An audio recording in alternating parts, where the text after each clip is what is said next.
Good morning, रायजोफोर गोजोन फुंबिलिनि गोजोन हामलायनायखौ बयनिसिमबो जासिहरनाय थाबाय। आं दा दंफैयो नै चौकी पिकनिक स्पटआवहाय गिबियावनो नुदों मोनसे हांख्रायनाय खावलायनाय इउज डास्टबिन डास्टबिन बेबायदि औवानि ख'जोंहाय हेबै दोनदों आरो माखासे गोनांथार अवेयारनेस फोसावदों मानास चौकी इक' टुरिज्म ससाइटि एन्ड कनजारभेशननि साइडनिफ्राय। नाथाय गोबाङानो बेखौ रुल्सफोरखौ भायलेट खालामो। बेवहाय वार्निं होनाय दङ, using the toilet outside is strictly prohibited. Violators may face appropriate action as per the rules. दा बेबायदि माखासे गोनांथार फोसावनाय दङ। नाथाय गोबाङानो जोंनिया रुल्सखौ मोनथिखा हसिखा सिफायो आरो जाबोर जथरखौ जेराव जादों बेहायनो जेराव मेराव गारनानै दोनो, जायनि जाहोनाव नोंथांमोनानो फिन खनसे आरोबाव बेफोरबायदि जायगायाव फैफिननानै दान्दिसे सम बेसेन गोसा समखौ गोजोनग्लाय होनो फैयो। बिदियावहाय आं सानो सिभिलाइज्ड जुदि जानो लुबैदों बयबो एफा रुल्सफोरखौ फल' खालामहोलांबाय थायोबा मोजां जायो। फाइनालि नैबे आरो मोनसेबाव दंबावो वार्निं होनाय, say no to plastics. Disposing of plastic, food packaging and bottles in or near rivers is prohibited. बेफोरबायदि दा आं नोंथांमोननो मोनसे जिनिस देखायनो सानो, जाखांनानै नै बेफोरबायदि गारदों, दा बेखौ जोङो फोसाबनांसिगोन। दा बेबायदि खालामालाबासिनो बयबो इन्डिभिजुवेल्सफोरा गावबागाव दायथ'खौ बुजिलायनानै फोसाबनायखौ जाहाथे सोरनिबा सायाव सोनारालाबासिनो निजेनि जानायखौ निजेनो फोसाबनानै थाङोब्ला बेफोर जायगाया समायना रमायनाय थाबाय थागोन। आरो बयबो भलुन्टारिलि नैबे स्टेपखौ लानांगोन, अब्लासो जोङो मोनसे मोजां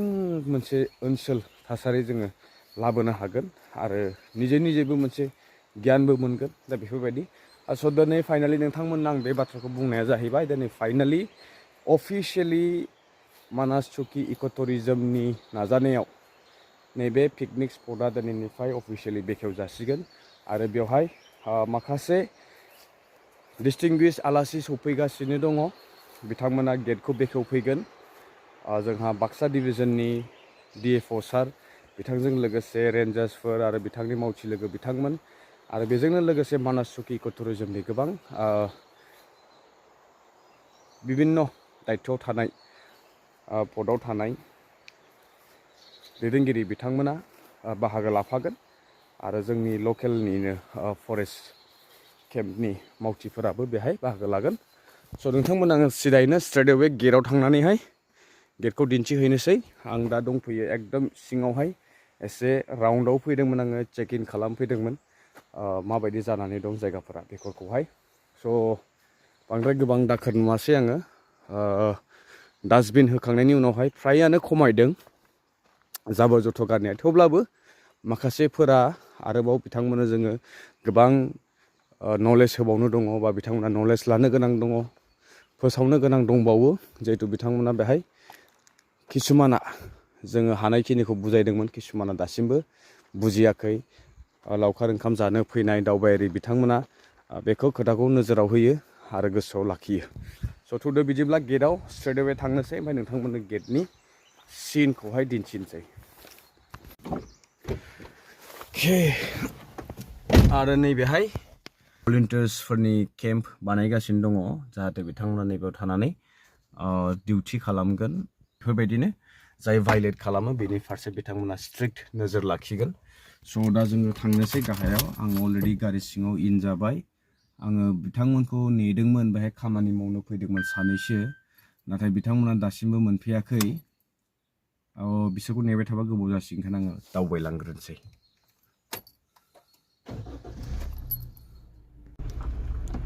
नायदो, डास्टबिना बिराद मोजाङै लागायदों। डास्टबिन थासेयावबो खायसेया हुदा जालांबाय। डास्टबिन दंजोबो, जेरावबो डास्टबिन दङ, ओरैबो डास्टबिन दङ, बेयावबो डास्टबिन दङ। थेवब्लाबो बाहेराव गारनायनि अयभास ना बिराद मोजां मोनो खायसेया। डास्टबिनानो dustbin. So this is Manas Choki picnic spot. जोबोद समायना बाम्बु ब्रिज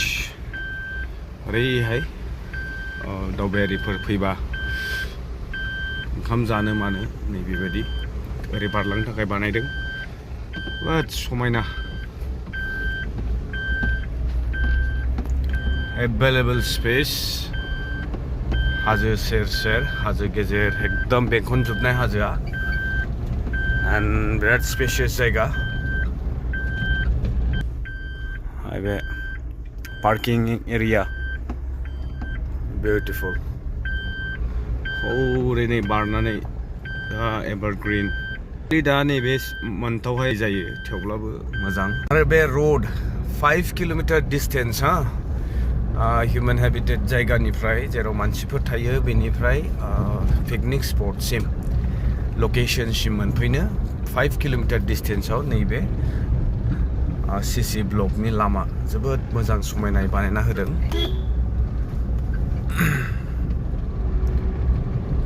सो थेंक्स टु हाग्रामा महिलारी सार नोंथांमोननि समावनो नैबे दलङा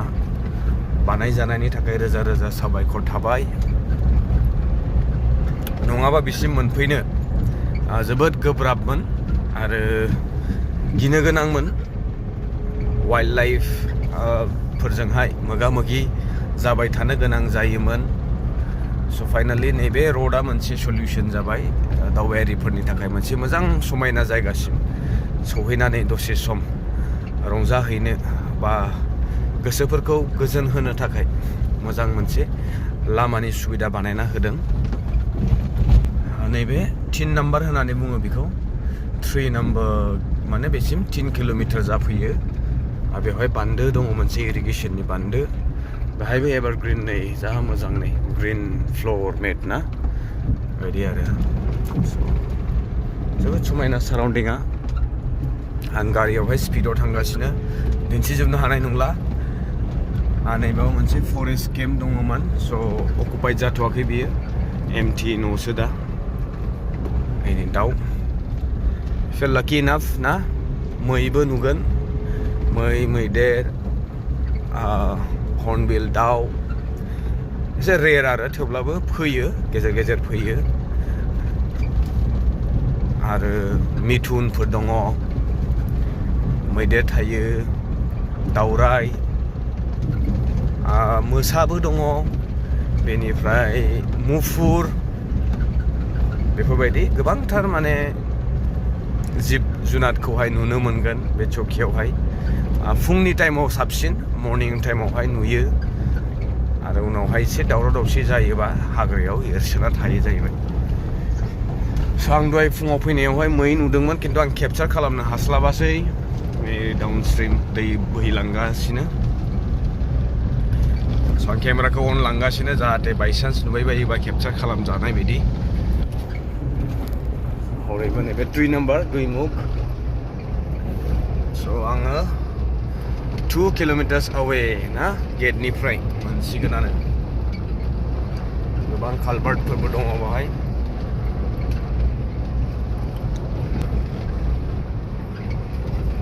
जोबोद इन्टारेस्टिं जायगा आं जाबायदि फिल खालामदों नोंथांमोना बे जायगायाव फैनानै खनसे दावबायफैयोब्लासो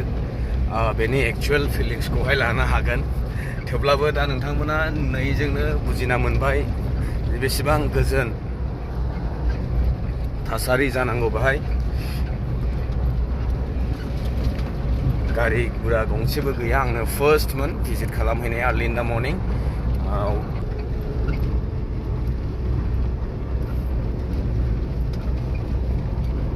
बिउटिफुल नो वर्ड्स ना सामथिं माने बेलेग एक्सट्राअर्डिनारि मोनसे पिस मोनहैयो आरो गोजौआव थांबाथाय बिबारफोरबो बारसोदों दंफाङावहाय अमेजिं क्लीन एकदम क्लीन रोड आरो बिराद मानास चौकी कन्जारभेशन साइडनिफ्राय सेस्था लाबाय थादों 100% फ्री प्लास्टिक जोन खालामनो थाखाय बे सेस्थाया थाबाय थागोन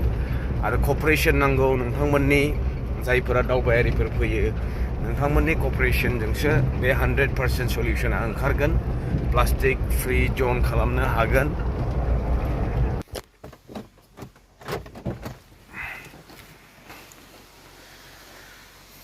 स' फाइनालि नैबे निउ गेट बेखेवनाया दिनै हाबाफारिया जाफुंसिगोन बरायबाय ओरैहाय वेलकाम टु मानास चौकी पिकनिक स्पट स' नै स' आं दा गेटआव मोनफैबाय जोबोद इमारजेन्सि जाहैदों स' दिनै बेखेवगिरिफोरनि आङो एसे नोंथांमोननो दिन्थिनो नागिरदों स' नैबे दिनै 25th 11 the new gate at Uttar कुशी of Manas Chowki picnic spot chief गेस्टआ जोंना DFO सार फैगोन आरो जोंनि मानास चौकी इक'टुरिजम ससाइटिनि एक्स प्रेसिडेन्ट सतन कुमार रामसियारि स' बिथांमोना दिनै गेटखौ बेखेवफैगोन बे काउन्टार जागोन बेहाय टिकेट काउन्टार स' नै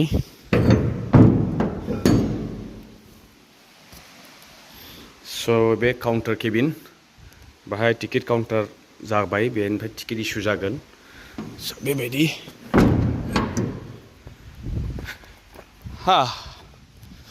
जोंना नै मावथि सासे बिथाङा थालिर लाबोदों थालिर गायसिगोन फिथा हास'गोन नामा जोंना लामायाबो फैदों सुबुं माहाजोन फैदों दे लामा वै संनाय खावनायनि बेबस्था सोलिगासिनो नै जोंना आदैया होख्लायखाबाय बोरै गोथाव जागोन ना जाया दे गोथाव जागोन ना मस्ला मस्लिजोंसो खोथा ना मैगङा मा होदों बाहाय बेयाव आलु होबाय ओमफ्राय औ बेनो आरो मस्ला मस्लि लकेल दाउ नुखाबाय हनै जाथावखौनो ओरै आदै सासे नै आलु हागासिनो दं बे आइटेमा सोरनि जालायखोलाय बे शर्मा आइटि सारा एखेबारे माबा जायानो मिरामिस जायो माने सारा ना बेदर जाया आलु एवना होनोसै नैबे सालाद ना माथो दुन्दिया खारजि ओरै नै सामब्राम बायदिसिना देग्लिनाय बेनो दा बेखेवनाय हाबाफारिया जाथ'वाखै मानसिफ्रा मेंजोबनानै दङ नेयै बेवहाय संनाय खावनाया रेडिसै इक' केम्पआव नायदो ओरै फरेस्ट केम्प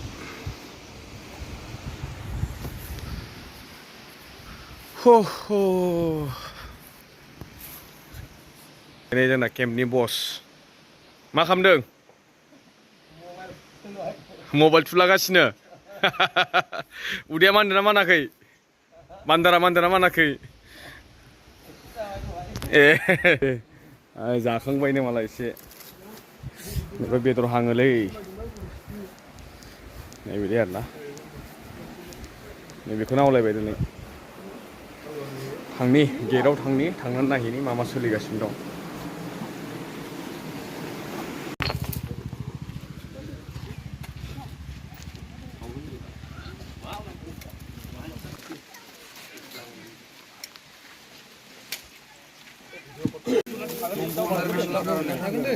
सनै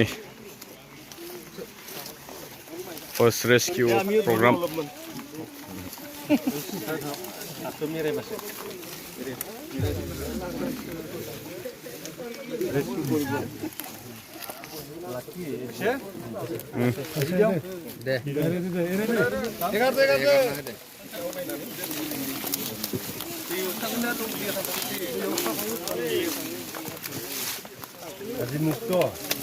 बाय बाय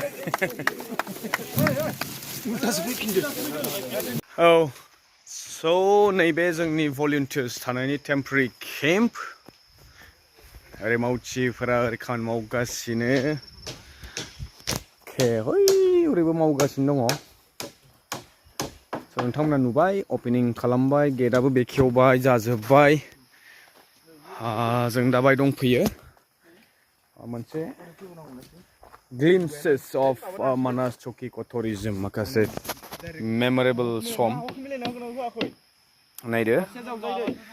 forest department of royal Bhutan team बाजब दर्जी visited Manas Chowki नैबे आरो नै मेल हक deer rescue with the forest department Manas Choki ecotourism society माने join day बे आरो most memorable मोनसे event मोनसे memory जों capture जालांदोंमोन बे Mr.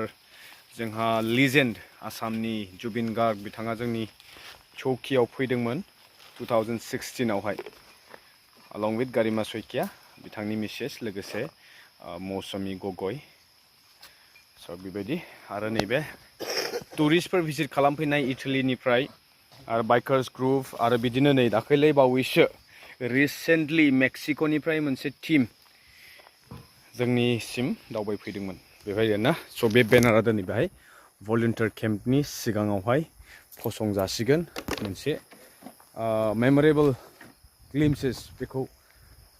जाखांहोबाय थानो बा बयखौ मोनथिहोनो थाखाय नैबे फिसा मोनसे नाजानाय जोंनि पास्ट एनजिअनि वर्कार्सफोर बिथांमोनखौहाय मेमरियाव लाखिनो थाखाय